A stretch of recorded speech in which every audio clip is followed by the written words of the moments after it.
in high school, I remember there was this, I absorb everything in the Bassmaster magazine. And there was this one ad in there, and it was for jelly worms, Mann's jelly worms, which, you know, if you guys have ever, one of the things, if you smell a jelly worm when you're a kid, it's one of those scents that never goes away. It's like opening a package of Mann's jelly worms.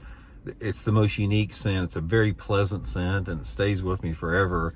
So anyway, they were advertising jelly worms, you know, being like the #1 plastic worm for bass fishing. And I'd never fished a plastic worm before. So I read some articles in Bassmaster. I went down to Southtown Sporting Goods there in town and bought a package of, I think it was strawberry jelly worms. And anyway, there was another ad in there for Stren fishing line, Gold Stren fishing line. And I think Roland Martin was on this ad.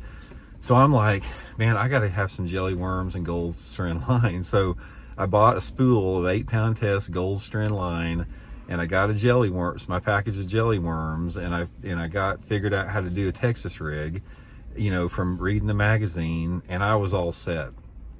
So anyway, I take my jelly worm down to Turkey Creek, and I never fished a plastic worm before in it. And Turkey Creek's clear water. I mean, the water visibility, you can almost see to the bottom down to 4 feet in it. And I was wading the creek down my typical route there, and there's this one big tree that had been uprooted, and there was a big tree wad, like you know how a tree gets uprooted and there's a big root wad there. This root wad had been uprooted, and it was laying in the middle of the creek, and through the current and erosion, it had dug out this deep hole, you know, right at the root section. So when I was wading the creek, I could see that there was a deep hole at this root section. So I remember I tossed that jelly worm out there to that root section where that deep hole was. And of course, that Gold Stren line, you can see it going all the way down to the bottom. I'm surprised I couldn't see it going right to the plastic worm.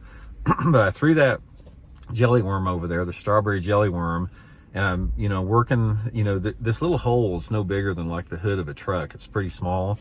And my jelly worm with the Gold Stren lines down there, and all of a sudden I see the Gold Stren lines start swimming off, and I set the hook, and it was like a 2.5-pound bass, which was a big one for the creek.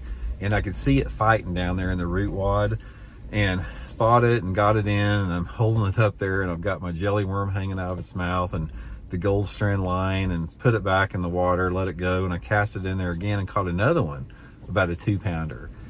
Same type of deal. And guys, that right there, for whatever reason, that just stood with me like I've never had anything stay with me. The fact that I was able to